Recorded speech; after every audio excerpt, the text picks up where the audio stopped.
Welcome, everybody, to the Hollywood Happy Hour podcast. My name is Drew, and my co-host here, his name is... Anthony. Hi. Hey there, and welcome to the podcast. This is the very first episode, so we're very excited about this. We're both lovers of movies and lovers of assorted drinks. And, Anthony, you want to say? I'll give a quick little history of what's going on here. I work at AMC Theaters. I was a bartender for a while. Drew over here was one of my customers one day. We started talking over a few drinks. Had the great idea to just start a podcast because we both had a lot to say about a lot of movies. So it just felt natural, and here we are. We finally have the podcast going.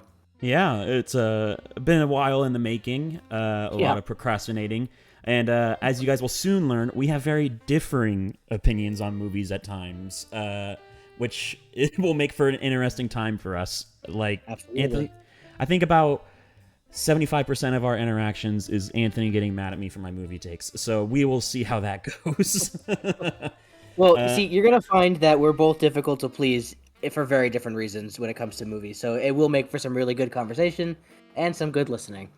Anthony likes to tease me that I hate all movies, really, but that's not true. It is just not true. It is just recently there hasn't been a lot of movies that have pleased me in the way that I've been wanting them to. It does seem that it is difficult to please you with the recent movies. This is correct, and I will pick on you often, of course, but he's not entirely wrong with some of his opinions, but it's still fun to pick on him. So I'm going to do it anyway.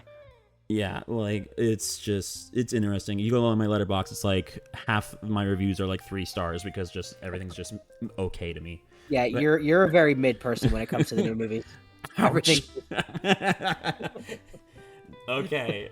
Well, so one thing I wanted to get into is about like our plans with this podcast. So every week, what we want to do is we want to do weekly showings. So with the weekly showings, we're going to have drinks that will pair with movies that we both like tell each other to watch. So for this week, I'm going to be having Anthony watch my little avatar here, if you're watching us on YouTube, The Wind Rises from Studio Ghibli.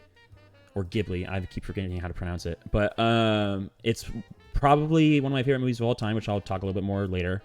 And so I'm assigning him to watch that. And I'm going to pair it with an old-fashioned drink.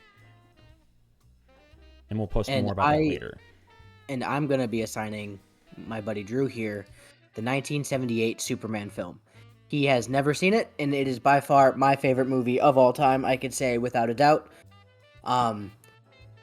You know, I never would have assumed the guy with the Superman picture on our video here was a big fan of Superman, you know? It was just never would have crossed my mind. Well, the one thing you'll come to learn is throughout the many conversations we will have, Superman will be prevalent in a lot of them, especially with the new one coming out on July 11, 2025. Yeah, that will be... That's going to be like your Christmas. It'll be all the holidays in one day. I can't wait for that movie. Oh yeah, so that's our movie showings weekly that we will post on our Instagrams once we get our posts up and going. So we're gonna try to upload these episodes every Friday to kind of fit the theme of like happy hours and like who doesn't want to drink on a Friday night, you know? So yeah, and then also we want to eventually have more guests on, things like that, which will be a lot of fun. And then also, like, just new drinks to pair with our, like, podcast episodes as well. Oh, wait. Am I supposed to give you a drink, too, to pair with Superman? Yes. Oh, yeah. You should have given me a drink to pair with Superman. Yeah. Okay. All right. So I'm going to give you an easy one. This one you can get in can or bottle form. But we stayed classic. It's the red, white, and blue Smirnoff. It is delicious, and it is thematic with the movie. I haven't had that one yet. I've only had, like, the ice Smirnoffs, but, like... Yes. It usually comes out around 4th of July, but they have it in the can right now because I just bought one. Okay, nice. It's actually really good. It's one of my favorite just casual drinks, like, out of the cans to drink. So I'm going to pair that with Superman. Going forward in the future, we'll have more intricate drinks when it comes to this. But for right now, as we're getting started, we're just, playing that by ear. Yeah, and then maybe in the future we'll have like specials where we're together in the same room and drinking, or like we do some sort of fun thing with the podcast, and like I said earlier, guests will be a good time to have as well. So Absolutely. yeah, anything else you want to like mention about future plans that we have? No, I don't think so. I think you covered it. Yeah, it's Cool. all really exciting. I can't wait to see where this goes. Awesome. Okay, so Anthony, it's time to share our top 5. I do want to give a disclaimer about mine. I don't have a specific order to them because mine fluctuates all the time based on like my moods, but it is pretty much like a set 5 I have. And so what we're going to do is Anthony will start with his number 1, and then I'll go to mine, and we'll go back and forth. And we can also like banter off of each other if like Anthony hates one of my movies that I have in my top 5, which I can almost guarantee he will. Or if I don't know anything about the movies that he has, or if I haven't seen them, I'll comment. You'll see a very common theme is that Anthony has seen like triple the amount of movies I have. So it will be an interesting time to see that. So yeah, Anthony, you want to start with your number 1? I wonder what it could be. I mean, yeah, I kind of gave it away. My number 1 is the 1978 classic Superman, featuring Christopher Reeves as Superman. He he is absolutely the best actor who has portrayed Superman to date. I will die on that hill, and I will defend it till the day I die. Everything about that movie. Now, one thing I will say before I get fully into that is I have like a criteria for my top 5 favorite movies, and my list, it does stay the same. Mine doesn't really vary. Usually it's based on like the score of the film, overall like the way it's shot, just the cinematography, the actual direction of the film, the amount of basic enjoyment that I get from it, as well as rewatchability. So if it kind of checks off all of that, where I can watch it 300 times and feel the same amount enjoyment on the 300th time watching it as I did the first time, it makes the list.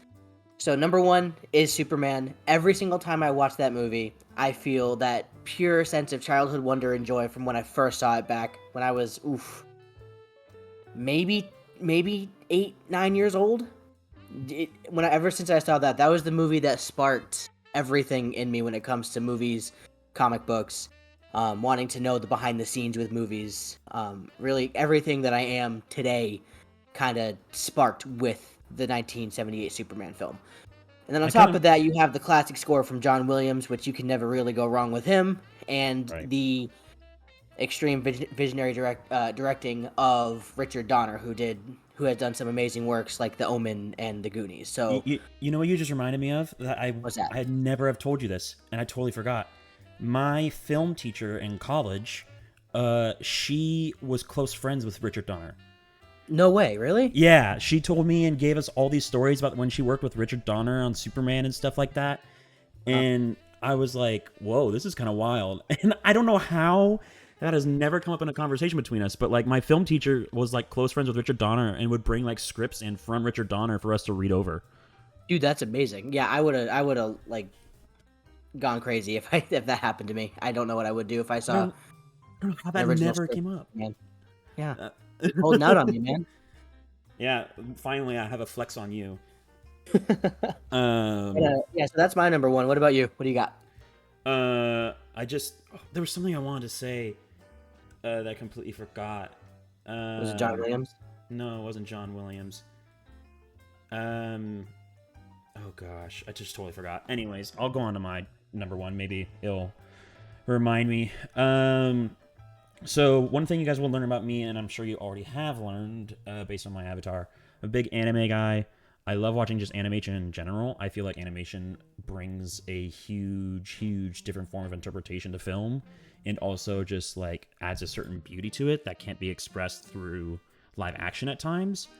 And so animation holds a big place in my heart, and one of my favorite films of all time, probably my favorite animation film of all time, is The Wind Rises, which is what my picture is from. It's a Studio Ghibli film by Hayao Miyazaki about a plane engineer in 1942 or 1945, I can't remember the year exactly, and during World War II in Japan, who was a plane engineer.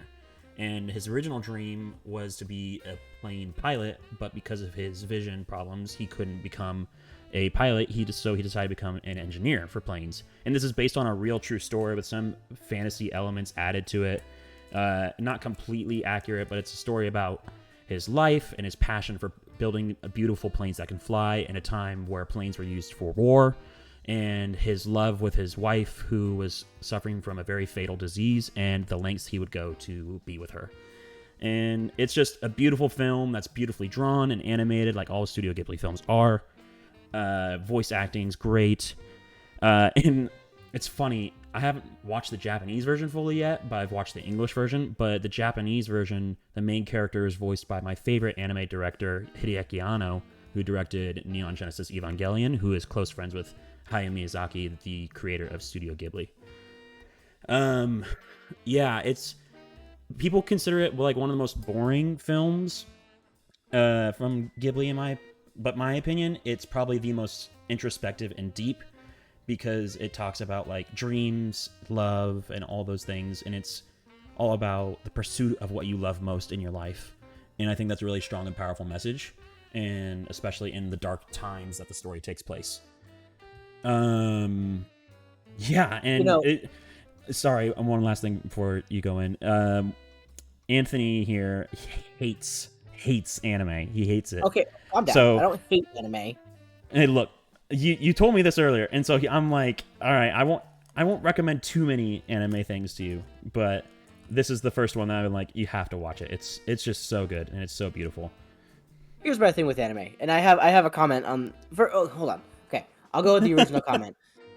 You have not told me anything about this film when we were talking about it earlier. You just told me that you wanted me to watch it. I'm gonna be very honest with you. That topic sounds... I am now actually intrigued to check it out. I didn't know what this movie was about at all whatsoever. I literally made a joking comment earlier asking if it was about the weather. Oh yeah, he was like, well, is the wind going up? I'm like, somewhat, I guess, because I mean the wind is lifting planes. Yeah, but I knew nothing else beyond that. Whether it was not directly involved, which, not gonna lie, disappointed me a little bit. Because just getting title. But no, God. that topic actually sounds very interesting. I didn't know what it was about, so there is some interest now for me to go watch this. Now, I will say, me with anime is I'm very picky with it. There are some that I do like. I don't really watch any of the movies. The only movie that I can say I've seen, especially multiple times, is Spirited Away, but I feel like everyone has. Which is so funny, because Spirited Away is probably like my least favorite Ghibli film I've seen.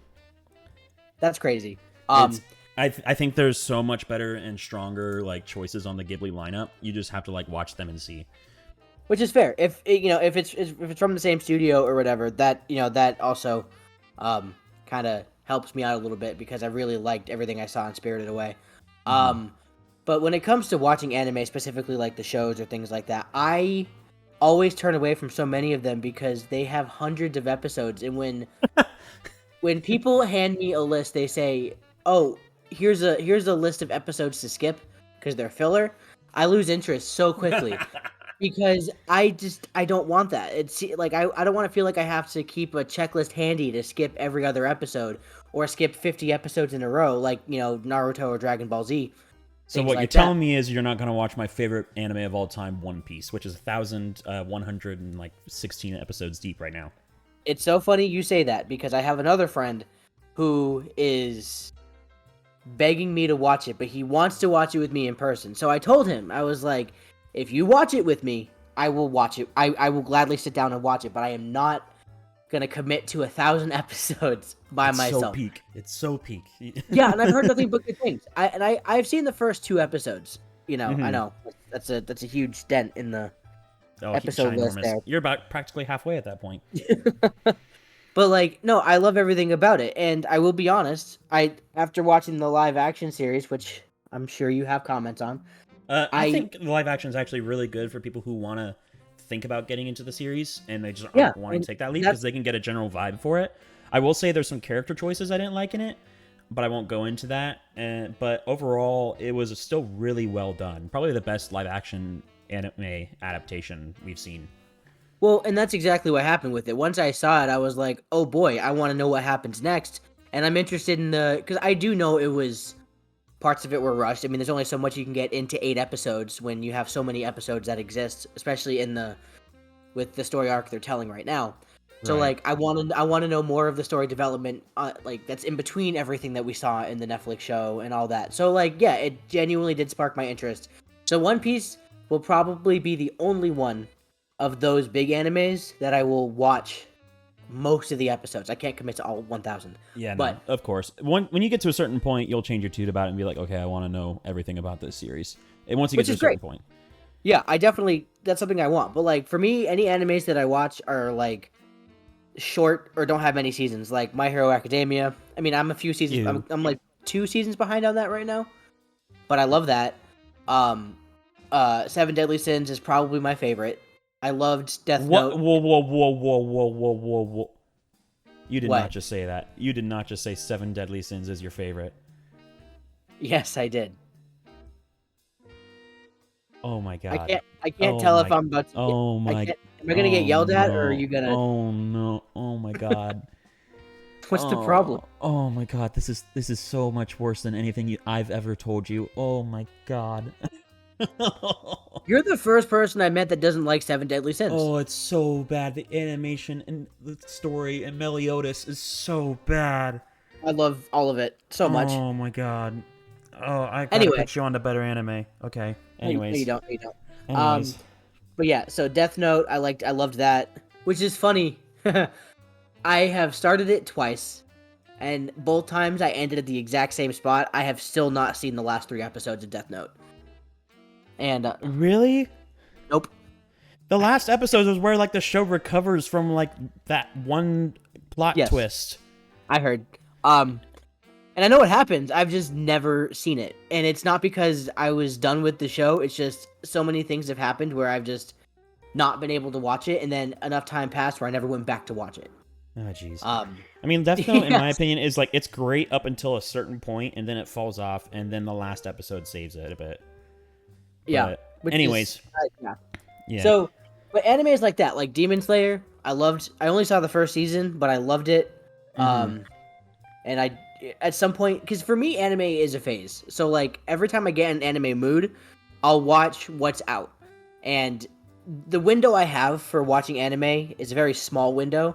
So, like, if I don't finish something within that time frame, then I'm not going to get back to it till the next time that phase rolls around. So that's kind of how anime is with me. It's not my favorite style of entertainment, I guess. But there are some really good stories with anime. Like, I'll never take that away. Anime has some amazing storytelling. It's just there's just something about it that is not, inherently appealing to me. In anime, or just animation in general, you can portray feelings and scenes in so many different ways that, like, live action could never without $1 million CGI budget, you know? It's like Hey, you're not wrong. animation can show abstract ideas and things like that. Like, one of my favorite scenes when I think about abstract anime is like from Neon Genesis Evangelion, where there's this whole scene where the main character is kind of like sketched onto like this white paper, and he's like, I have no boundaries right now. How do I do that? And then you're like, here's a floor. And then, like, are you bound by this floor right now, or are you bound by yourself? And it's really interesting.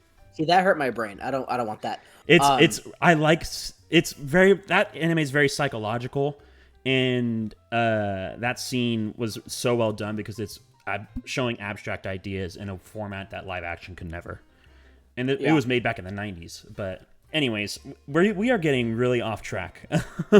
No, I think we did exactly what we were gonna do. Yeah, the top 5, and then talk about them in between, which is fine. Yeah. So, but I forgot what I was going to say about Superman earlier. I mean, I've been meaning to watch Superman for the longest time, at least the original ones. I just never got around to it. My dad loved them growing up, and I was always into the older movies too, which you'll learn in a bit. But yeah. All right, let me tell you why. I mean, beyond just like when I saw Superman the first time, it's sorry. The only. Sorry, I want to say this. I remembered what I was going to ask. It was like, was Superman that? So you said like Superman was that moment when you fell in love with movies, right? Yeah. Okay. I was going to say like why I like fell in love with movies too was like I remember as a kid, I can't remember like a specific movie, But when I was a little kid, my parents were really busy, and they had to have me hang out with my grandparents. And my grandmother, bless her heart, she would always take me to movies. She loved taking me to the movie theater. We'd look at the newspaper every day. I'd come over to her house, and we'd see what's going to be playing at the local theater. And she would list out movies and then ratings and things like that. And she would be like, let's go see this movie or this movie. And I get to decide, and we'd go watch it together. And we'd get a pretzel after every movie. And that was awesome. That is like what made me love films, was her like doing that my whole childhood before she had passed. So that is like my big reason for films. I just wanted to state that. I will say I have a very similar story, but for theatrical viewing. So my grandmother did the same thing. I would go over to her house every other weekend. Like, I'd spend the whole weekend there, right? Mm-hmm. And one of the movies she took me to see in theaters was Star Wars Episode 3. So I have a whole Star Wars story. We'll get into that one day when we talk about Star Wars. But, yeah, like we gotta have a Star Wars episode one day. Oh, absolutely. But she had taken me to see Episode 3. And she didn't know how... She took me opening weekend. So she would have taken me on a Saturday. Mm-hmm. And she didn't know how busy it was going to be, how crazy it was going to be. But we got there. We got our seats. The theater was packed. And... that was the very first time I was ever in a movie where now keep in mind this is 2005, so I'm 7 years old, maybe. Okay. 8 years. I think I'm 8 years old. I'm 8 at that time, and the theater's cheering and clapping and all the things. And ever since, like, that was the moment where I was like, I want to be in the cinema. Like, I want to see movies here. This is where movies are meant to be seen. So, like, for me, that's where my love for the movies, like going to the movies, came from. Was like just kind of being in that environment where everyone is there for the same reason, to enjoy what you're watching on the screen. And like, especially now when we have all these big movies, I go, like the opening night or the Thursday before, just to be part of that crowd. And there's no better feeling than just being there, like cheering on, like especially when like all 3 Spider-Men showed up in No Way Home. That was like such a moment in the theater. It was just like everyone was so happy and just cheering and clapping. So for me, that was a similar thing I have with my grandmother, because she took me all the time. Yeah, I won't lie, I don't like loud, crazy cheering in theaters. Like for what happened with Spider-Man No Way Home, I don't mind laughing and like clapping every now and then, but like if it gets like absolutely crazy, like I've seen in some like clips of like theaters with No Way Home, I'm like, okay, this is ridiculous. Oh, like, it was so fun. I watch the movie. I get it, but I'm not like that. I like it when it's quiet and like a little bit of like clapping or laughing. Like Deadpool and Wolverine was a lot of fun because it was like everybody was clapping and laughing, but like nobody like freaked out. That I like that more than anything. We had some freakouts for Deadpool Wolverine. Nothing as crazy as like Endgame. That was probably. Actually, no, I'm lying to you. Star Wars Episode 3 is probably to date the craziest I've ever seen in a theater. Because that was at that time, that was the end of the story. Like, we had episodes obviously 4 through 6, and then 1 and 2, but 3 was the missing link between everything. That concluded the whole story.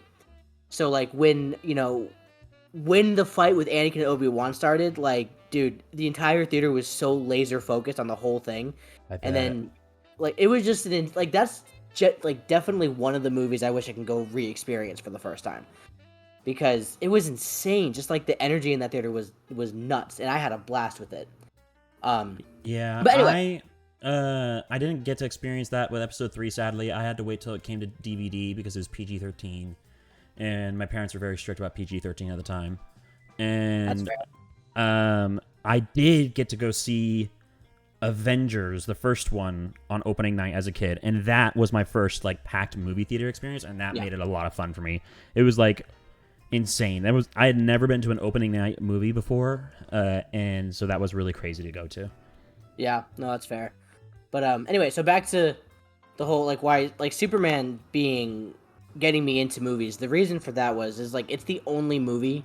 Sorry, not the only movie, but it's definitely the first movie that when I watched it, when I was seeing it on the screen for the first time, because I didn't know anything about Superman before, minus that my grandmother or someone had bought me a Superman shirt. It was a black shirt and it had the silver S on it, and that's all I knew. So,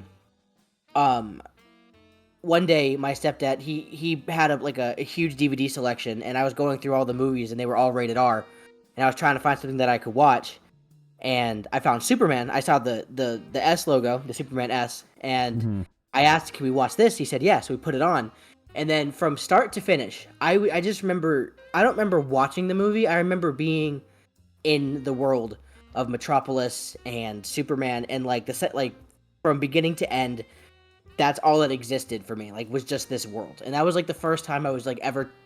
I remember ever being transported into a whole new universe. So that's kind of like what sparks wanting to be so involved with movies. The idea of creating worlds that people are a part of, and you get to come into and forget about everything outside, and you're just here. You're in Metropolis. You're with Superman. You know, he just caught a helicopter in the sky. Like, what did I just see? You know. Yep. So like that's where it really sparked for me. And then, you know, the fact that as I got older and saw like the behind the scenes, the fact that they created special effects specifically for that movie. Like, one big one is his cape, you know? Like, he's on wires, he's flying, but his cape's not hitting the wires. How do they do that? Like, it's such a small detail, but no one thinks about, because 1978 they didn't use CGI. That wasn't a thing. So they had to be creative and practical with it. And the slogan for that movie was, "You'll believe a man can fly." And you absolutely did. Like, you watch the whole movie and you're like, Christopher Reeve is flying on that screen right now. So to me, it holds so much joy and happiness, and that's why that movie will never be dethroned as my favorite movie of all time. The other ones, the numbers 2 through 5, have been swapped out here and there. It takes a lot for it to happen, which leads me into my number 2, Oppenheimer. Previously, it was Man of Steel for the longest time. Clearly, I'm a Superman fan. Man of Steel was my first Superman movie. And I remember watching that movie and just being mesmerized. Right. It's a beautiful piece of art. Like, that movie is amazing. I still to this day don't understand the hate it got. I think it was ahead of its time, honestly. Like, I think if that movie came out now, it would be so well received. But back then, we hadn't really, like, dipped our toes in the dark superhero storytelling yet. So, like, you know, this is a darker take on Superman, where he's not the big blue Boy Scout anymore. You know, he's this superpowered being trying to, you know, who's raised with Earth and human values, but with the powers of a god. So, like, how do you balance that? And I think that movie did such a good job. It did. Like, portraying that. And then everyone's big complaint is that he snapped General Zod's neck at the end. And I actually love that. Or then the tornado scene when the dad... Oh, yeah, okay, that scene is dumb. But yeah. No movie's perfect. Yeah. But yeah, no, like, the scene where he snaps General Zod's neck, like, he didn't want to do that, but he did it because he knew that he wasn't going to stop killing people. So, like, that just the whole movie was powerful. Like, I felt like the emotion in Superman as a person, as Kal-El, not as, you know, a comic book character. Like, it puts you in a realistic perspective of him. So that's why Man of Steel was number 2 for a long time. But when Oppenheimer came out, dude, changed the game.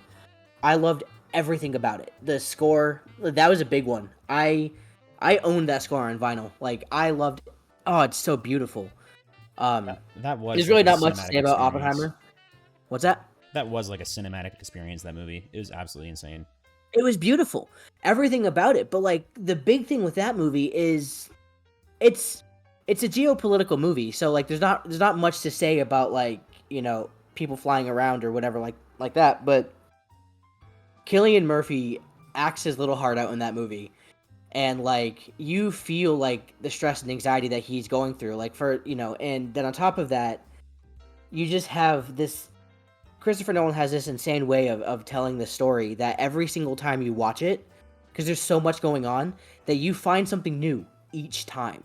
And you enjoy it a little bit more every single time you watch it. And that, it checks off the rewatchability checkbox for me. Because I have watched that movie, I feel comfortable saying, at least 15 to 20 times.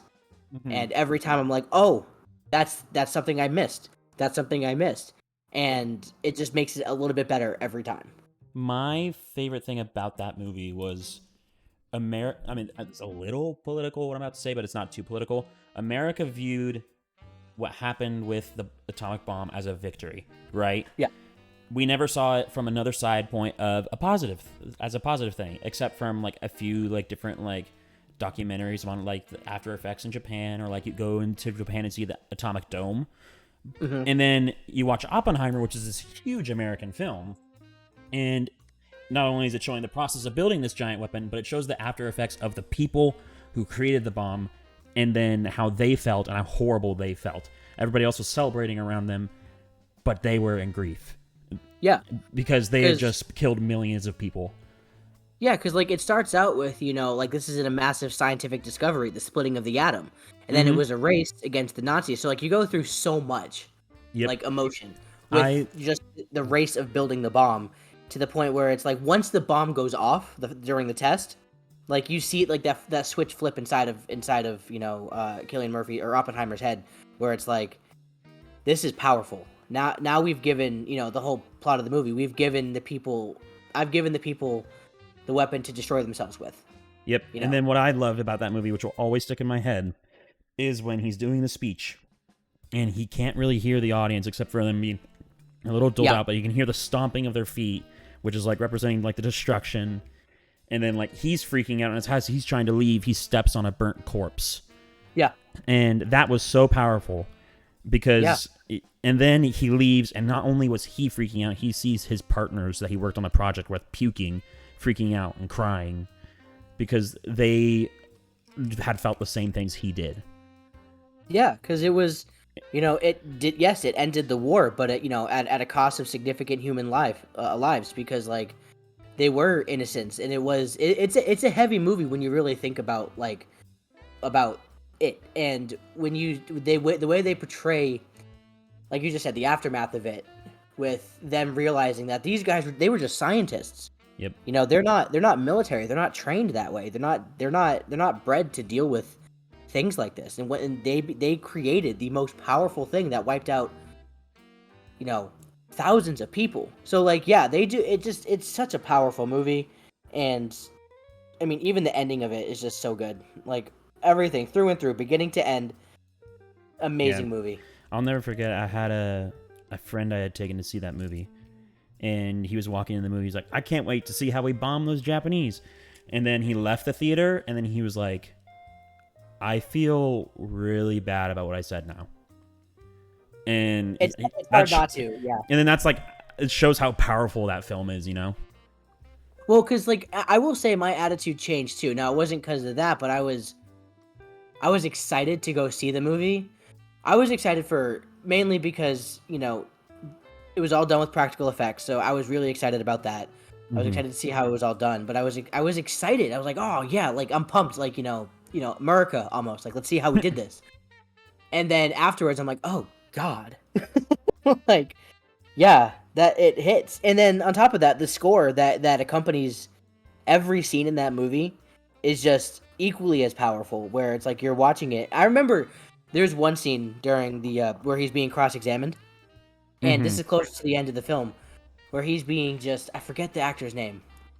Drawing a blank. The attorney that was cross-examining him. I know exactly what you're talking about, but I forget the name.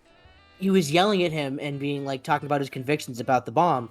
And the music is just, getting louder and louder and louder. And then you hear the stomping again, and the lights get bright. And like he's imagining the flash of the bomb. Like, just that whole scene, he's just being asked questions in a room, in a boardroom.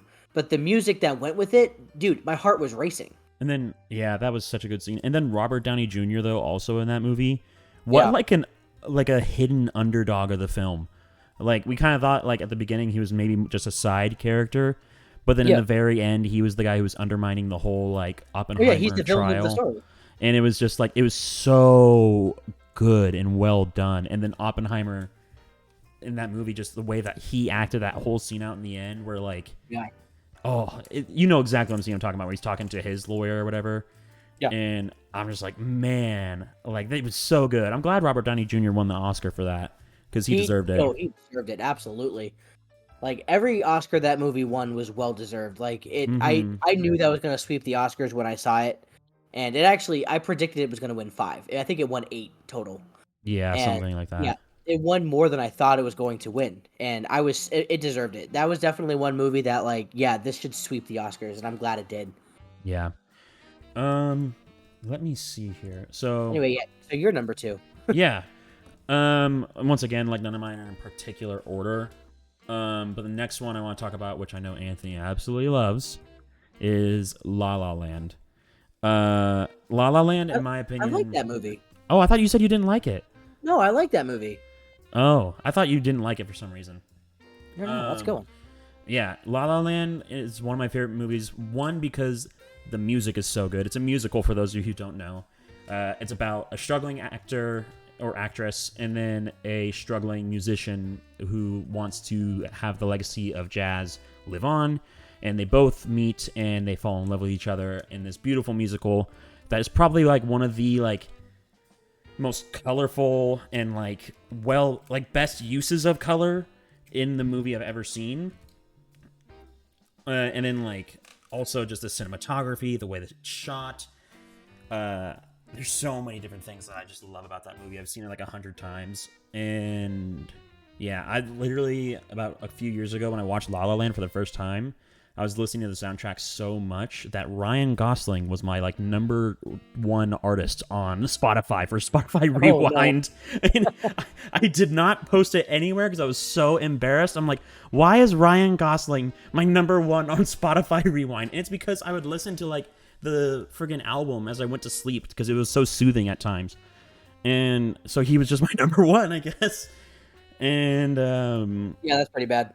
Yeah, but I love that movie so much. I literally went to California this summer, and my friend was like, "Oh yeah, we're gonna go to this bar. It's down in Hermosa Beach," and we went there, and we pull up to the parking lot. In the parking lot, they had the Lighthouse Club sign from the movie, and I like freaked out. I was like, "No way!" He's like, "What are you freaking out about?" Because he had no clue it was from La La Land.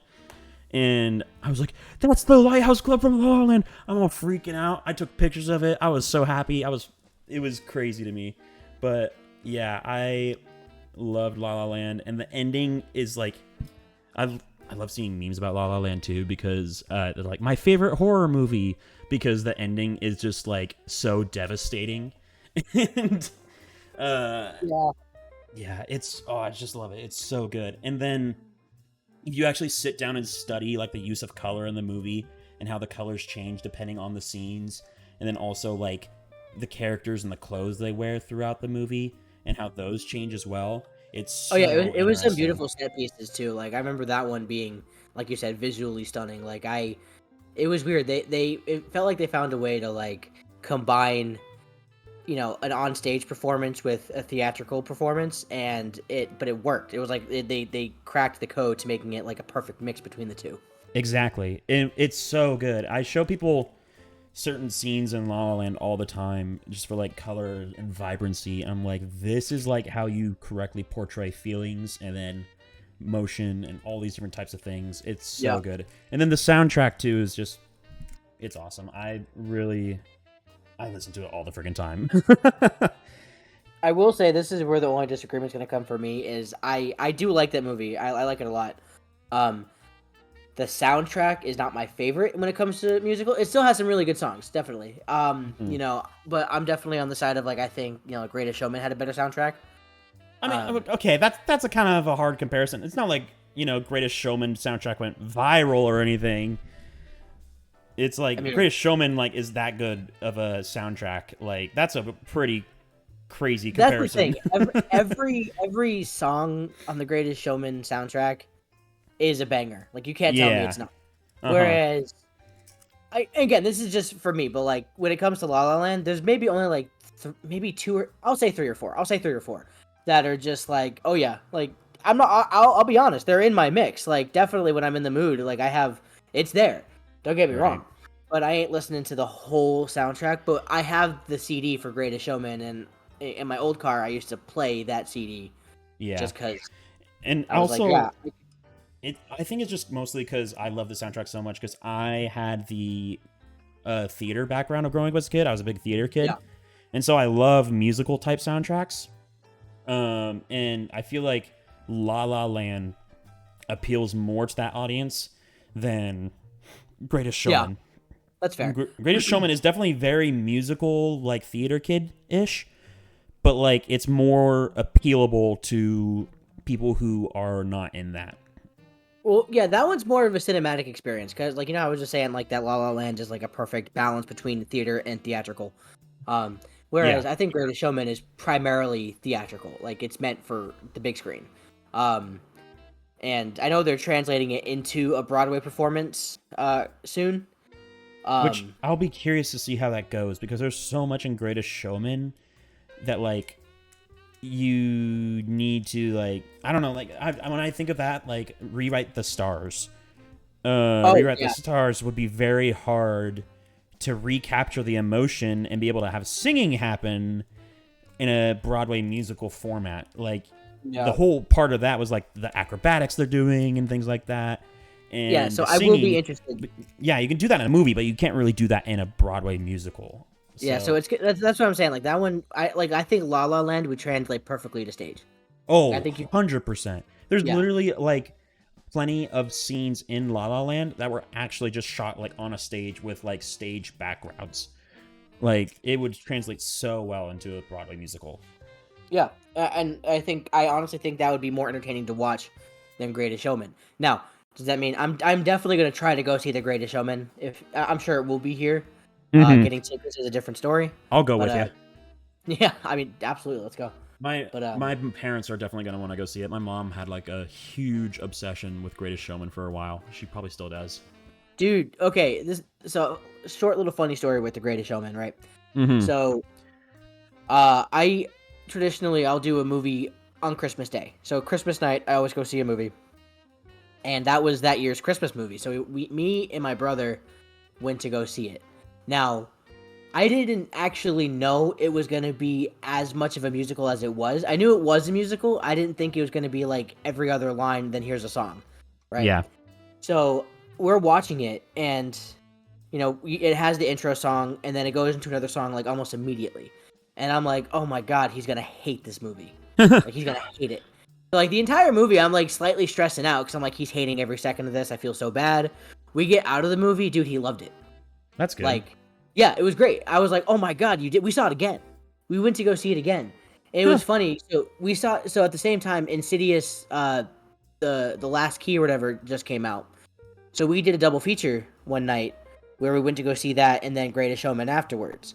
And I always said, I was like, I'm glad we did Greatest Showman afterwards because Insidious, the Last Key was so bad it made me so angry. Like I left that theater pissed off. So like but I got to salvage the night by watching Greatest Showman again. So like it worked out because it's just that good of a movie that it can fix all bad movie flops like like Insidious, The Last Key. But yeah, so I'm excited to see what they do with that one Yeah, it should on be Broadway.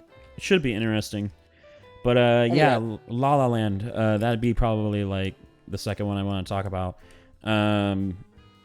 Yeah, I just remember too, like, I mean, it's not a career I'm probably ever going to pursue, but like I dreamed I could pursue is like film and stuff like that. And that movie kind of like whenever I watch it makes me want to pursue it. And it's also another movie that's very much about like your dreams and things like that, and like what you want to do and who you want to be. And that's very much aligns with my last one of The Wind Rises. So Right. I think, yeah, those two are very closely related in theme. The other ones, not so much. But yeah. Anyways, so now it's your third run, right? My Number third, 3? yes. Yes. All right, so my third is gonna be The Empire Strikes Back. Classic. That was my first Star Wars film that I had ever seen.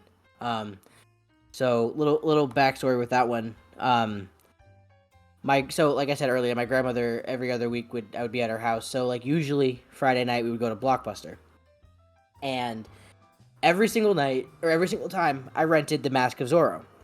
I loved that movie with Antonio Banderas. Loved that movie. You're gonna hate me for this one.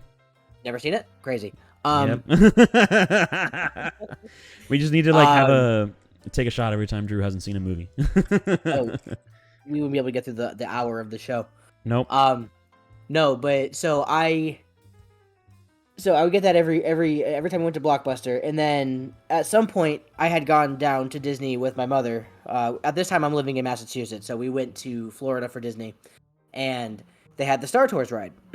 And I didn't know anything about Star Wars, but they had a little Darth Vader figure, and I was like, oh, he looks cool. So flash forward, we're back in Massachusetts, we're at Blockbuster, and the Mask of Zorro is gone. There's no copies left, they're all rented out. So my grandmother says, pick another movie. I'm walking up and down the aisles pouting, like a child does, being like, that's the only movie I want to watch. Well, the Star Wars Episode 5 image, like the VHS image catches my eye, and it's Darth Vader holding a lightsaber on the cover. Okay. And I pick up the movie, I was like, oh, I recognize him, and he's holding a sword. That was my whole thing with the Mask of Zorro, is I love the sword fighting. So I asked my grandmother, I was like, is there sword fighting in this? And she says, yes, there is. I was like, sold. Let's go. We got home, watched it. Another moment of like my eyes were glued to the screen, the whole thing, and it was funny. So we ended up renting that, and then the next week Episode 4, and then Episode 6, and then we kind of go. I would alternate between those three and the Mask of Zorro, but Episode 5 was what started my Star Wars journey and my love for Darth Vader, which. Going in future, I'm not going to get into the Star Wars thing right now because that is so long for me. We'll do a Star Wars episode one day. We'll do it will have to be an entire Star Wars episode because I'm sure we both very much have a long Star Wars history. Yeah. So I mean, we're both nerds. So yeah, I mean that honestly might have to be a part 1 and part 2. I mean, I've since then read the books, the comics, played the games, watched all the shows. Yeah. I have. You've definitely done more than me. Yeah. So. For that, for my Anthony world building, Star Wars was integral to that part of my nerdiness. Like that I am now Star Wars. So that's my was number me 3. with Marvel. Marvel was a huge part for me. Yeah. And then we'll get into that in another whole episode. We'll have to do a Star Wars and a Marvel special. But we'll have to do Marvel versus DC one day. Oh, definitely. Yeah, so, oh gosh, you said, Star Wars was like, for me, a funny little fact is, when I was a kid, I was actually horrified of watching Star Wars. Horrified. Because my first experience with Star Wars was Return of the Jedi, and I saw Jabba the Hutt, and the Kowakian monkey lizard, which freaked me out. I'm forgetting his name. What's his name? Salacious Crumb? Salacious Crumb, yes. Salacious Crumb scared the crap out of me for some reason as a kid. Then so did Jabba the Hutt. And then not only that, so the whole scene I watched was when Luke shows up to Jabba's palace and is demanding that he give back Han Solo. And then Jabba drops him into the Rancor pit. And then the Rancor pit scared me so much. I remember I was hanging out at like a family friend's house, and the family friend's oldest son was watching Return of the Jedi and showing my older brother. And I kind of was like watching from like outside in the hallway because I was just curious what they were doing. And when I was sitting there watching it, I got so scared. I went and running away crying. And, oh, no. Yeah, so like I didn't watch Star Wars for a very long time. And then I think probably like when I was 8 years old, I watched Phantom Menace for the first time. And then I watched Attack of the Clones, and then I wanted to see Revenge of the Sith in theaters, but my parents wouldn't let me, I think, or we just didn't have the time. I can't remember. Or maybe we didn't, because my first PG-13 film in theaters was Spider-Man 3, and that came out after. And so... Yeah, that was 2007. Yeah. So Revenge of the Sith I saw on DVD, but I remember Revenge of the Sith being like the thing that made me a Star Wars fan. And that like locked me in. And then I watched all the old ones and things like that. And then I watched Clone Wars and things like that as well. So Clone Wars could be its own thing too. Like that's like top tier TV right there. Yeah, I need to rewatch it all. I just remember the biggest thing for me was, I mean, I guess spoilers for those who haven't watched Clone Wars. If you haven't yet, what are you doing? Like, it's been out for ages. Was when Darth Maul returned. And Yeah, yeah. I remember because Phantom Menace was my first movie, and I remember thinking, why isn't this dude back? And when he returned, I freaked out. I was like, there's no That was a big way. one. Yeah. Yeah, it was I absolutely remember. crazy. I remember. So I didn't actually watch that live. I remember because that was back when it was on Cartoon Network, Yep. and they were doing a marathon, and it started with Savage, which was his brother, who was tracking down Darth Maul. And I remember being like, they're not going to find him. He's dead. This is like a goose chase, whatever. Yeah, And and they're then gonna they find like a him. severed corpse. Yeah. Right. Or they'd find something that's like, you know, I don't know. But I didn't think they were ever going to find Maul. I thought it was just going to be like a fun, like, here's a nod to episode 1 in Darth Maul. Like, he existed, but he's dead. Yeah. But no, we find him, this mangled being attached to like this mechanical spider leg thing, and I'm like, Yep. this is And not only absolutely is this such an tweaking. amazing return, but like he's horrifying, and he's completely lost it. Like he's completely crazy now. It was so And good.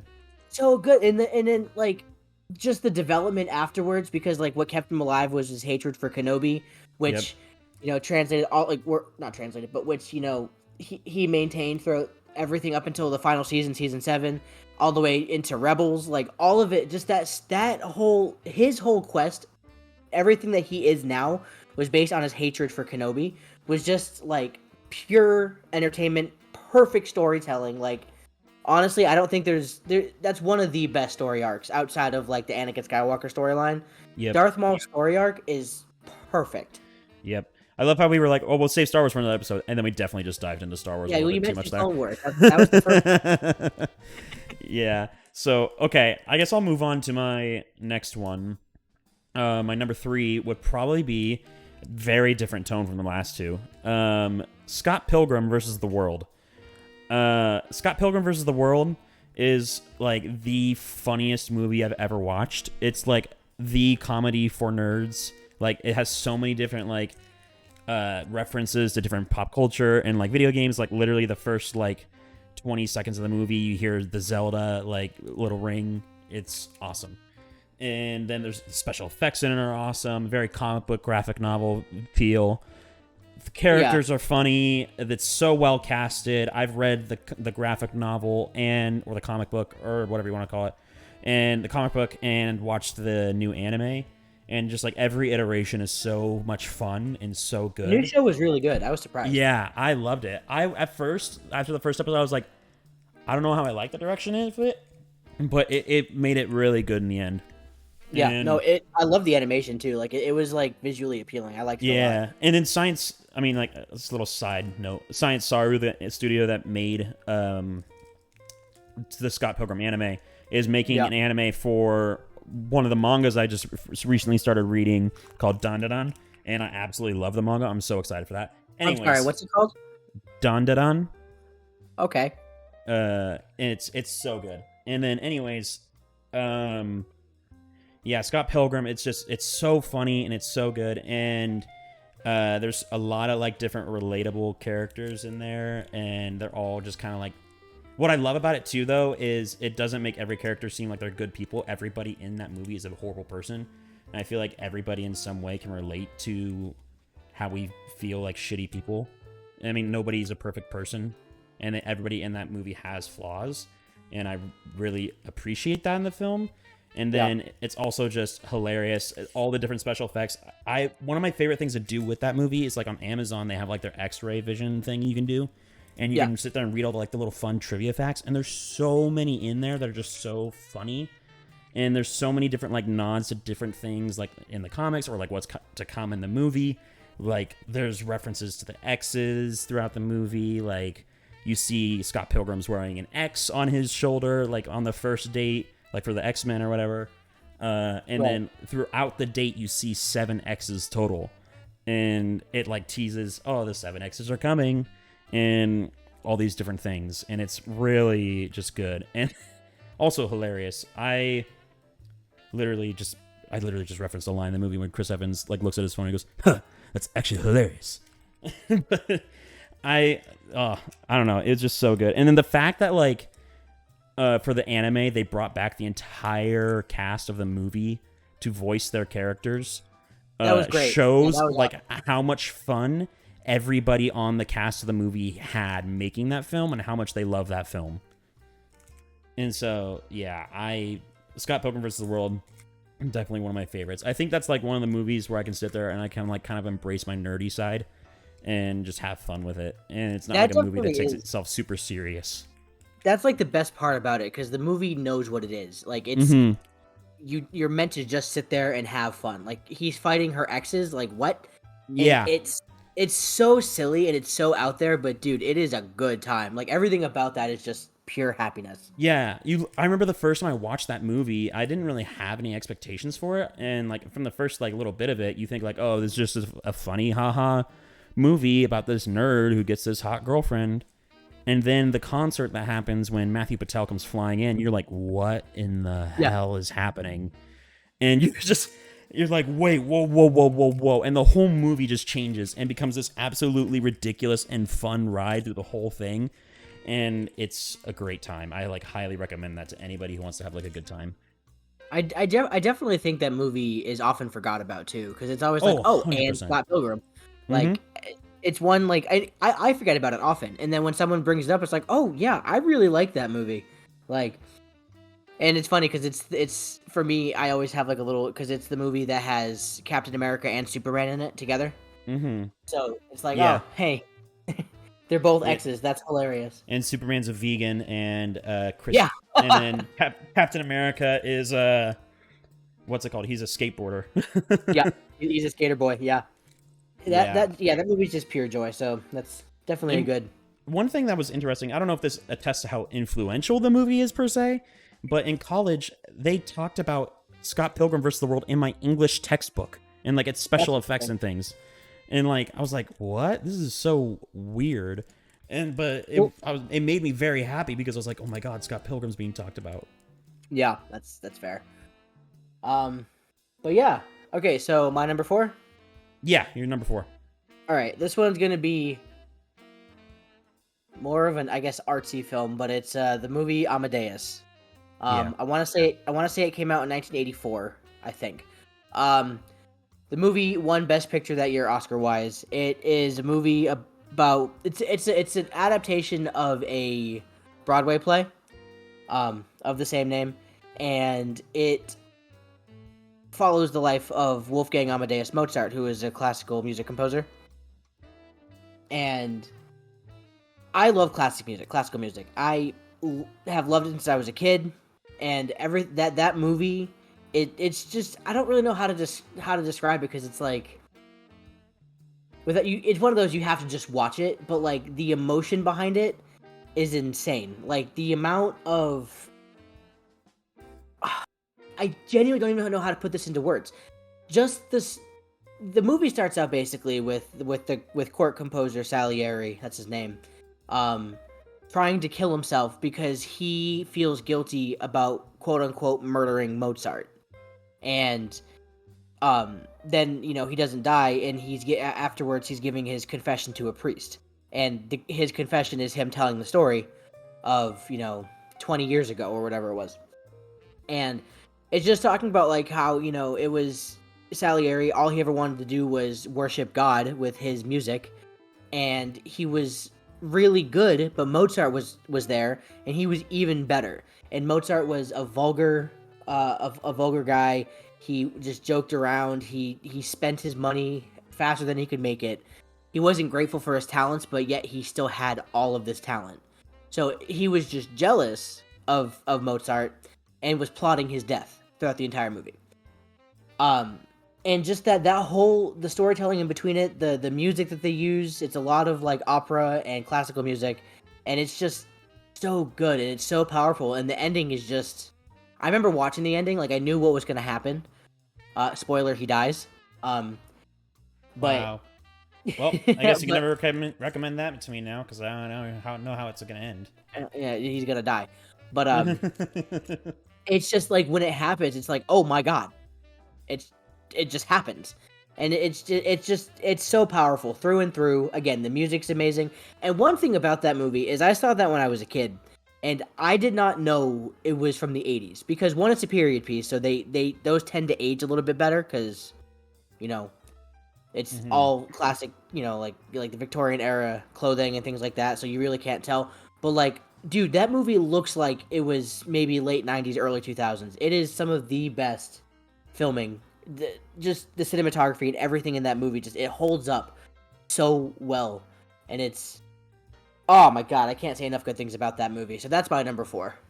Okay. Yeah, I don't really have like a lot of comments to say about that movie because I have never heard of it before you. Yeah. And I mean, it sounds interesting. I'll definitely give it a watch one day, and I'm sure you'll recommend it to me one day. But like, yeah, I mean, Oh, artsy wonderful. fartsy films, I'm always open to watch and stuff like that. So yeah, and it's I don't really have anything else to say about that, but I'll talk about my number 4 then, or I guess my 4th film. I'll save the other like depressing one for last, but my next one is Back to the Future 1 specifically. Which I know you think is the worst one, which I Okay, highly disagree. calm Or, down. wait, no, you think number 2 is the worst? Yeah, you thought number 2 is the worst, right? And here's the thing: when I say worst one, I don't mean it's bad. They're all Right. really good. It's just to me lesser of the 3. Mm-hmm. Yeah, I definitely agree with what you said about all 3. I don't agree which one you think is the lesser, but I think for me it ranks 1, 2, 3, and yours is literally 3, 2, 1, right? It is 3, 2, 1. I know I'm gonna get a lot of crap for that. I understand. But like, keep in mind they're all like half a point away from each other. They're all so good. But Dude, I just I don't. have a thing. I like westerns, and I love the western The storyline. third one for me is just so much worse than the other two, but it's still good. It's just like the other two are just so much better. He has a time machine locomotive, bro. How much better can you get? It's the car was cooler. No, the locomotive was cooler. I will die on that hill. Do people spend thousands and thousands of dollars to make a locomotive time machine? No, they do it for the DeLorean. Because you can't own a locomotive. Yes, you can. Who says? You can't just put that. You can't just put that anywhere. Yes, Like, you can. You can put it in your backyard. Doc okay, go Brown ahead. just owned a locomotive. He just owned one randomly. How He's did he get not the real. money? Who cares? We don't ask those questions. Anyways, so the first Back to the Future for me sparked like a whole like new side of me. It's like a core memory. So I don't remember exactly why it started, but like I remember my friend or maybe my parent had told me like, hey, like there's this old movie called Back to the Future, and it's from 30 years ago, and this year is when they traveled into the future. And it was back in 2015. Yeah. And I was like, oh, okay. I'll give it a shot. Why not? And my mom got it for me for my birthday, but she left it out on the counter not knowing I'd be home. Oh. And I saw it and I was like, oh my gosh. And then she was like, oh, shoot. And she loved that movie when she was a kid, and my dad loved it too, so they wanted me to watch it. And so, of course, they're like, okay, early birthday gift, go watch it. And my dad watched it with me. I remember sitting there, and I was like, that sparked this whole new side of me that like loves the 80s music, things like that, and 80s movies, or just like older stuff. And oh man, it's such a fun movie. It's such a classic. It's funny. The effects are good. And yeah, it's just, I don't know. And I remember that year, after I watched that movie, because it was 2015, I went to San Diego Comic-Con for the 3rd time in a row that year, and I cosplayed as Marty McFly. And I got pictures with DeLoreans, with Doc Browns, and like did a whole bunch of stuff. One guy literally at one point during the convention, who I didn't know this guy. We were just walking past each other like in the convention hall, and he takes his fist and he gives me a noogie, and he goes, McFly, hello, McFly, and I'm like, who are you? Like 16-year-old me was like absolutely shook. I'm like, wait, whoa, what just happened? And yeah, I remember too, like there's this guy in my hometown who owned a DeLorean, and he brought it out to this like coffee shop and sat it outside of the coffee shop the day the movie like they traveled to the future in. And I saw it, and then the guy agreed we'll meet up the next day, and he'd let me take pictures of my cosplay sitting in it. He had a flux capacitor in it. He didn't have like the whole outside decked out, that's awesome. but he had the flux capacitor and the dial. But he also had like the hoverboard, like the pink hoverboard, and he let me hold that. He had like the Doc Brown glasses from 2015. It was so cool. And yeah, Back to the Future was just like a huge influence on my life. And like, it's just forever is one of my favorite movies. Like, I even sometimes catch myself saying like, that's heavy. Like, or then Doc Brown, he's like, heavy. Why is everything heavy in the future? Which was Yeah. I love that part. It's good. Back to the Future is another good time. That definitely, it's one of those movies where I have to be in the mood to watch it. But like, what is it they're doing? The second one they're re-releasing in theaters? Yeah, they're re-releasing it in theaters on October 19th and 21st. The 21st is the day they travel into the future, I think. Yeah. And so that like, I'm excited the to 19th, see that in theaters. And the 19th is the day they go into the past, I think. I can't remember. But yeah, I'm excited to see that. Oh yeah, and I went to Vegas this summer. And I went to Fremont Street, and as I'm walking down Fremont Street, there's the like Palace Hotel or the Plaza Hotel at the very end of Fremont Street. And I didn't know it until I looked at it for a second. I was like, oh my God, it's Biff's Palace. I freaked out. I took a picture of it and everything, and I'm like, oh my God, it's Biff's Palace. I was like, it's here, it's real. That part was so dark. Like, the second movie got so dark so quickly. Yeah, it was like his mom was like forced to marry Biff and everything like that. I was like, whoa. Yeah.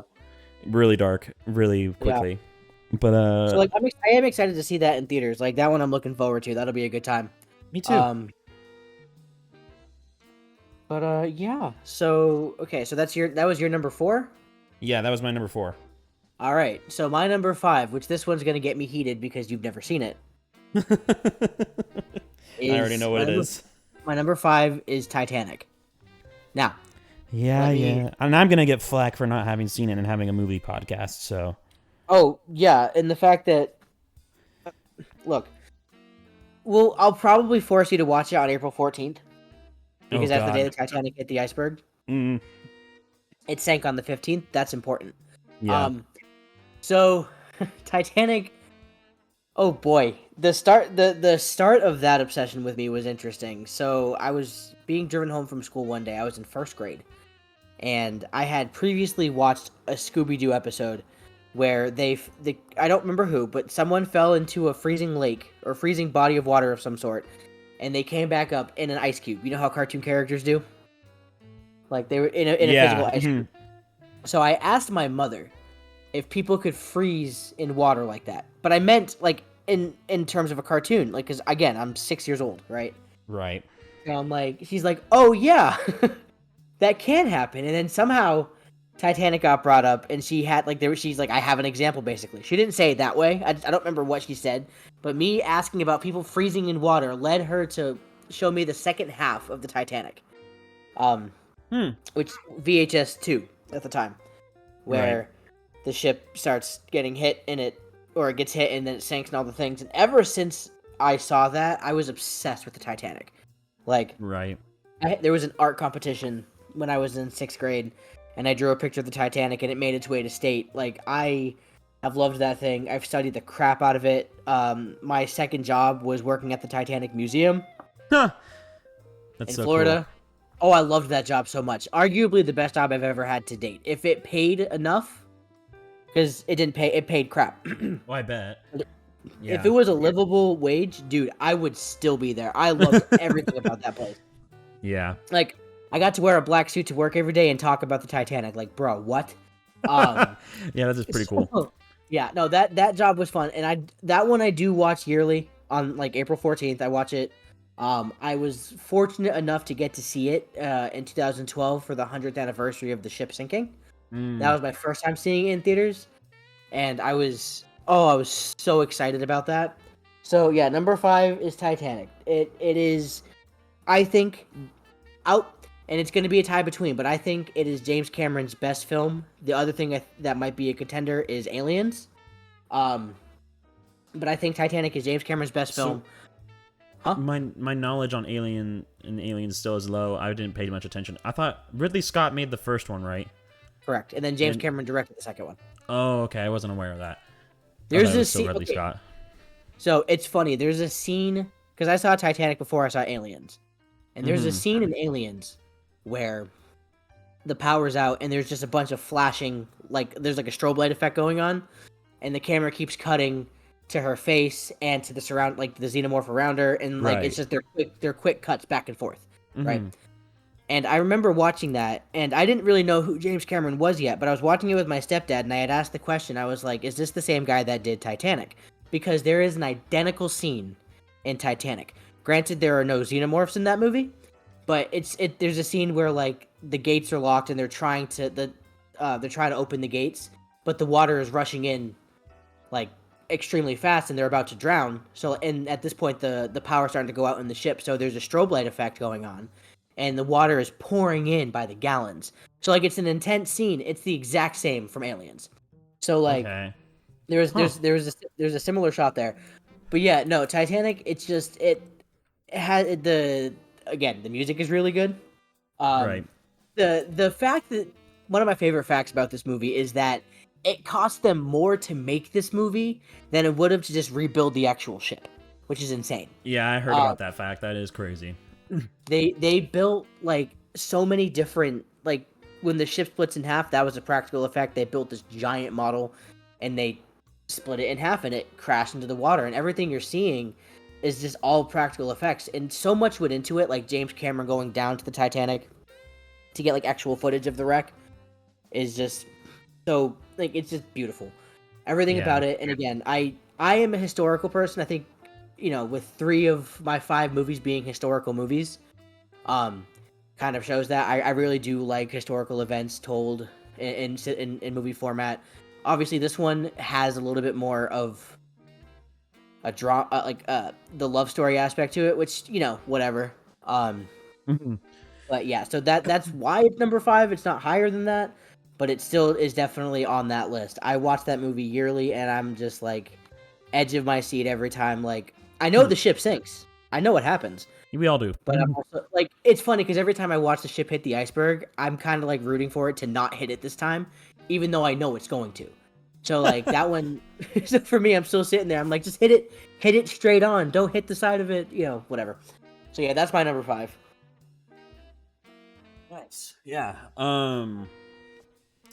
What's it called? Yeah, I just never seen that movie because like growing up, I just know the whole stinking plot of it, and then like you read about it every single year in school, and yeah, it just never super interested me, and I know eventually I'm gonna be forced to watch it by you, so I'll be ready for that when that day comes.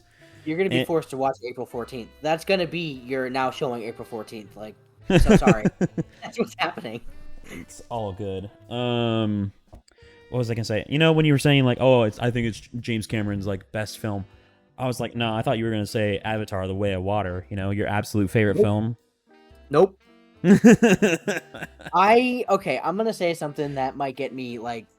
Well, everyone's gonna okay. get- Look, we're in this together though. We both hate it. We both hate Avatar. They're so overrated. Yep. I remember when the first one came out.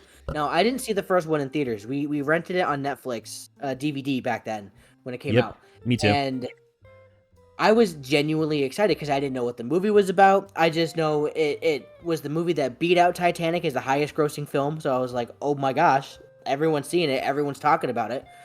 This has to be a phenomenal film. And I'm watching it and I'm like, what's besides the visuals? Because I will give it on its own category. The visuals are a 10 out of 10. It's a beautiful movie. Like the amount of effort and work that goes into the CGI and the amount of time spent on it, it's gorgeous. Not taken away from that. But to me, I think they rely so heavily on how pretty the movie looks, they sacrifice the story. Yep. And to me, the story just isn't that good. Yep. It's basic. It literally like a 10th grader could have written it.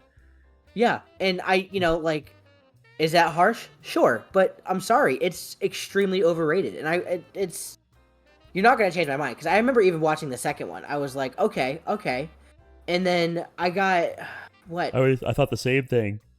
I got maybe 45 minutes in, and I was like, I'm done, honestly, and I stopped. I stopped the movie. I didn't even finish the second movie. Only reason why I was still interested in watching that movie was the water scenes. Yeah, That was it. The water scenes were like really I got beautiful what to I watch on a wanted. big screen. But then, like, and besides that, it was just not worth watching. It was not that interesting of a story. It was like, okay, cool, you needed to bring back a villain because you couldn't come up with one. It's like, okay, thanks, James And Cameron. that's the thing. They've had what 10 years? Yeah, they had like 10 years, and then the next one's coming out next year. It's like, why are you all of a sudden rushing them? Like, what's going on there? So, I don't know. I think it's overrated. And James Cameron is a really good director. Like I do like. I mean, I like his, I like him. I like his work. I like the amount of effort and passion he puts into his films. He does a really good job with that. Mm-hmm. But just for me, Avatar just it wasn't it. The And, reason why yeah, it does so well is the overseas market. It grossed higher in China than anywhere else. which And that's interesting to me. yeah, and what's it called? And Disney's just milking that cow so hard. They have the Avatar land in Disney World, and then now they Pandora's actually announced. pretty cool, though. I heard it's cool, but It's now cool. they're also building a new land in Disneyland, Yeah. and it's confirmed. And it's like, do we need that in Disneyland? And Well, and I could get the into that because crazy I'm a big thing- Disney adult guy. Like, I went to Disneyland a million times in college because I had a Disneyland pass, and I know everything there is to know about Disneyland. But it's just like, I just genuinely don't like Avatar, and I'm like, why do we need this land? You could have just kept it in Florida. We don't, but like the thing is, they need the appeal over in California because everyone's going like everyone. I think it's like and Walt Disney World. Oh, and Disneyland, like Yeah. it's Disneyland's kind of just there. Everyone wants to go to Disney World. They need to bring the Mhm. appeal there. Would be my guess because I think what LA has or Disneyland has the Avengers campus, right? Yeah. Yeah, so they have that. See, they should build Which that here They in can't. Orlando. I mean, Do you know why they can't? no, I don't. So, when Marvel went bankrupt ages Oh and wait, ages is ago. it the Universal thing? Yep. Yeah. When Marvel went bankrupt ages and ages ago, they sold off a ton of different rights to different companies. Universal bought the theme park rights, obviously. And then with a long discussion with Marvel and Universal and Disney, Universal came to an agreement that they could not build any Marvel parks with Disney within a certain vicinity of Universal Park that had a Marvel property in it, which was only, I'm pretty sure, just Florida. So there will never be an East Coast Marvel theme park. So it's funny you say that because I never even thought about that, but it's actually the same thing. So in downtown Disney, they have an AMC theaters. Yep. Which Which is is the gone one I now. want to work at some point. When I had my interview for the supervisor position at AMC, we were talking about work like that location specifically, and something I had been to that theater countless times. Something I never noticed is they don't for any Marvel movie they do not sell any of the merchandise. Yep. Being like the popcorn buckets. So like they didn't AMC Downtown Disney did not get the Wolverine popcorn bucket. Do you mean like Disney Springs? That's what it's called in Florida now. Oh yeah, I still call it Downtown Disney because that's what it is to me. Yeah, Yeah, no, I get that too. I went to Disney World when it was downtown Disney. It's still downtown Disney and Disneyland. It's just Is it? Yeah, it's still downtown Disney Disney there. Springs is more of a shopping center now. Like they made it, it's so big now, it's crazy. Yeah. But yeah, so like AMC theaters there will not get any of the movie merchandise that all the other theaters around the country will get because of Universal's thing with Marvel, which Yep. I never realized because I saw Spider-Man No Way Home there, and I just chalk it up to they sold out of the popcorn buckets. They didn't get them to begin with at all. So yeah, that is interesting. Mm-hmm. So yeah, how did we get to this rabbit hole? I just totally blanked on it. Well, we were talking about Avatar and James Cameron and Titanic. Yeah. So that was so Titanic, my number 5. Now your final number 5.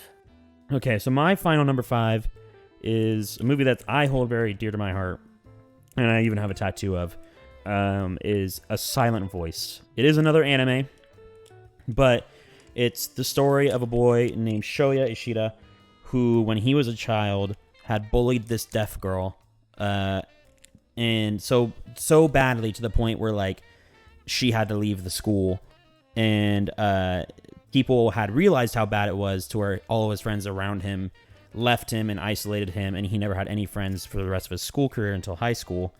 And the movie starts out with him I guess I have a trigger warning here. What's it called? He is planning his own death. I'm not going to use the word just in case of problems with like recording wise or things like that. He's planning his own death. Yes, it's unaliving, as they say in social media. And it literally starts with that. And then he stops himself and then realizes he just like, whatever, I guess I'll keep going. And you see a little bit of the after effects of that with his mother, but then he also gets the chance to reconnect with this deaf girl years and years later when they meet in high school again, just by chance. And he asks her to be, he asked her to be his friend. And he learned sign language and everything like that because he felt so bad. And through this movie, it's about their friendship and then the friendships they build around them and how, you know, like, happiness isn't something that just happens. It isn't just something that everybody has. You have to work for it. And also, like, that depression doesn't just go away. It sticks with us. And it is this thing where we find joy and happiness through the people and connections we have around us, because that's what really life's all about and what makes it worth living. Yeah. And it's a beautiful film, beautifully animated. And I'm pretty open about this, and I don't care about sharing this because sometimes my story can help others, which I've seen it affect me as well with other people's stories. And I had a lot of big bouts with depression and other thoughts when I was in high school. And so I deeply connect with this movie in a lot of different ways. And there's a scene in the movie where the main character, as he's walking through the hall, or just throughout the whole beginning of the movie, when he looks at people who isn't like his family or people he trusts, he sees X's across their faces. Oof. And it's people he can't connect with, who he doesn't feel like he's worthy to connect to. And so there's this whole scene that's beautifully done. He's looking down as he's walking through the hall of his school, and you can hear talking all around him. And when he looks up, he just sees a hallway full of X's. And how he blocks that out is he like covers his ears and kind of closes his eyes as he walks. And that's something I very connected to. And that's literally the scene I have tattooed on my arm. And yeah. So it's a very, very powerful movie. I highly recommend it to anybody. Just bring a tissue. The end of the movie makes me cry my eyes out every single time I watch it. It's so deep and it's so well done. And it will get you emotional. So, yeah. Have you heard of it before, Anthony? No, I've never heard of that movie. Oh, it's so good. It sounds like I don't want to watch it, though. That's like, I mean, it's very different reasons, but like it's how I feel with like Toy Story 3. Like such a great movie. I don't ever want to see it again. Yeah. It just makes you cry, and it's super emotional. But yeah, that one makes me sad for a very different reason. This one is more of a serious, grounded reason. But yeah, no. There's so many. There's this one clip from this YouTuber. I have it saved, and it's like, oh man, I hope I can find it here real quick. It's like depression just doesn't go away. It's the connection this we make. Real quick, are you stepping away from your microphone? Oh yeah, sorry, I was a little bit there. Yeah. So like there's like this one psychologist who like reviews movies and stuff like that online. I don't know if you've ever seen anything, but no. This is what he said about A Silent Voice, and I'll play it through the mic. Hopefully it plays. Depression doesn't go away, doesn't lift for most people, but there's a capacity to feel again. There's a capacity to experience joy. But the cure for so many things is connection. And we may think no one wants to connect with me, but we just need to find the right people. And that's like basically the whole message of the movie. And it's really just beautiful. And it's so good. And that like I have that clip saved in my phone because it like perfectly describes like what that movie's all about. And I love it. Yeah. So yeah. It definitely sounds like a powerful, Oh, I feel like with every movie I ever watch, I don't think it's like my favorite movie after I watch it. I let it kind of marinate for a month or two, and then I watch it a couple of more times, and then I'm like, no, this movie's genuinely like amazing. And that's just kind of like how it works with me. Like with a silent voice, the first time I watched it, I remember kind of just like not knowing how to process it. And then like the second time I watched it, I like bawled my eyes out. Yeah. And it was just that good of a film. And I'm probably going to end up recommending that to you one day. And then the drink of the day for that one will just be straight bleach. Because I don't think I want that. But yeah, that's my number 5. Any other comments or anything you want to make? No, I don't know. That's a tough one to end on there, bud. I know. What a great note to end it on. You know, I want to leave something powerful, and I highly recommend anybody who likes those movies that make you think and make you like love those types of emotions, and you really kind of need to let something out. You watch that movie and you just feel everything. It's so good. And that one, I'm sorry, but I'm going to force you to watch that one in the Japanese. The English, there's actually like a major translation error that makes no sense if you watch it in the English. You're going to make me watch it in Japanese? Oh. Yes. Well, it's because there's this whole scene in the movie where 2 words get mixed up, which is a very pivotal scene in the movie. It's just 2 words? It's just these 2 words in Japanese have literally a slight sound difference, but in English, they're completely opposite words. So in English, the scene makes no sense whatsoever. Can you just tell me what the words are? I don't want to watch it in Japanese. No. It's okay. So I mean, I guess I'll. So in Japanese, the word "ski" means like or love, depending on the context. But if you say "suki," it means moon. And so there's a scene where a character says "ski," but the other character doesn't quite understand it and thinks they're saying the moon. Oh, okay. Well, see, now I know. But then in English, it's like this person says like, "I love you," and then the character goes, "The moon?" It's like, what? This makes no sense. That's almost infinitely better, and I want to watch that version. It's like, "Oh yeah, the moon looks really nice out." And it's just like, bro, you're an idiot. Maybe the moon does just look really nice, and that's what was meant to be there. Maybe you're wrong. No, it's just the scene makes no sense in English. Like, okay, are you one of those people who watch like Squid Games in the English dub? No, I watched that because that one's different because that's live action, and the audio not matching the live action mouth movements that bothered me. Okay. So that's like if it's a live action, I'll watch it in the original Japanese or the original language specifically. Okay. Because like one of my favorite horror movies is Goodnight Mommy, and that's in German. And that movie's horrifying. But that I will not watch that in the English with the English subtitle because it's just, or the English dub, sorry, because no, it's just. But animation or anime allows you to do that because they're cartoon. They're just kind of moving their mouths up and down.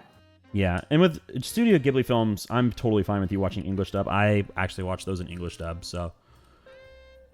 It's just like other stuff, I'm very much like, please watch it in Japanese. Especially with like some of my favorite things, if you watch it in the English dub, I'm like, oh god, it just sounds so bad. Like that voice acting is not good. That's fine. I'll watch that in Japanese if you watch what I can think of as one of the scariest horror movies alone by yourself. Yeah, fine. Oh, okay. Lights off. What is it? Lights off. Lights off. Oh, god damn it. Okay. Yeah. That's the only way to watch movies, anyways. I can't watch movies with lights on. Yeah. I was that kid. Whenever me and my family would watch movies together, I would run around the house and turn off all the lights. Yeah, it's the best part of turning, of watching a movie, sitting there on the couch, no lights on, movie starts. It is a good, Friday night movie night's always fun. So.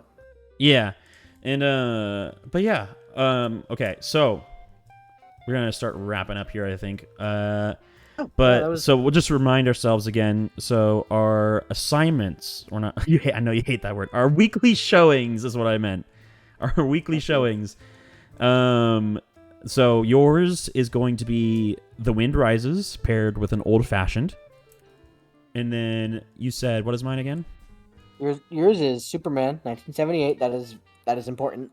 Paired with the nice Smirnoff Red, White, and Blue. Okay. And then can I watch Superman 1978 on streaming service, or do I have to buy it somewhere? Okay, you can watch it on HBO Max, or do you have a 4K DVD player? I have my PS5. Does it play DVDs? Yeah. I'm going to give you my copy of it on 4K. Okay. Because the version they have on HBO Max pisses me off so much. It looks like there's a smudge over the lens, and it's too compacted. So it doesn't, even though it says it's 4K, it is not. I promise you, it's not. So, we'll coordinate that over the next week. Yeah, I'll let you. You're the only person I've ever let borrow this. So. Oh, okay. I will take it with great care. Yeah, it's gonna be missing out of my box set, and I'm gonna be antsy all week. But that's okay. Okay. I'll take great care of it. I promise. Yes. But yeah. So. You want me to end it, or you want to end it? I don't really have. I guess you could end it. Yeah. Okay. This has been fun. I think it was a successful. First podcast, and we kept it just over an hour, so that's good. The plan is to try to keep it at at least an hour. You weren't keeping track, were you? We're at an hour and 30 right now, buddy. Oh nope, I just saw I went to 2 hours. Yep, I just saw it. Okay, so no, normally I'm gonna try to keep it at no later than an hour to kind of go with the whole Hollywood happy hour situation. Yeah. But today this was a get to know us type situation. A little bit kind of a kickoff pilot episode, so it's a little bit longer. If it goes longer, it goes longer. We're not setting it at an hour, but we're just gonna shoot for an hour. Yeah, definitely. So yeah, I have a good feeling about this podcast. I really enjoyed today's podcast. It was a lot of fun. Yeah. So I just want to say thank you guys so much for watching. We both really or watching / listening. We both really appreciate it. Hopefully we can keep entertaining you guys with our crazy movie takes and movies we are going to continually watch, and new movies and past movies that are coming out or have come out. So yeah, thanks so much, guys. You have anything else to say? Oh, no, I'm good. All right, bye guys. Bye.